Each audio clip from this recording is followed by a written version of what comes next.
Tandaan niyo po, walang miyembro ng pamilya na habang panahon makakasama mo.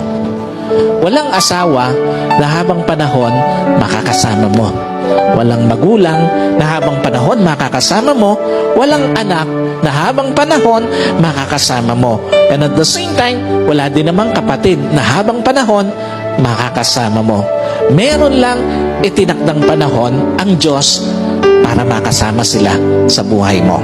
Meron lang itinakdang panahon ng Diyos para ma-enjoy mo yung mga panahon na makakasama sila. Bawat panahong kasama ang pamilya, pahiram ng Diyos. Bawat panahong kasama mo sila o bawat araw na kasama mo sila, kabawasan yon sa panahong makakasama mo sila. At bawat sandali na lilipas, palapit ng palapit yon sa pagtatapos ng pahiram na panahon sa iyo ng Diyos.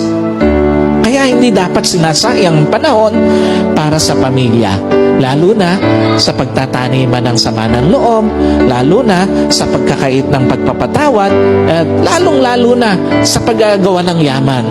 Napakawalang kwenta ng mga bagay na minsan hinahayaan natin na sayangin yung panahon na dapat kasama natin ang pamilya natin.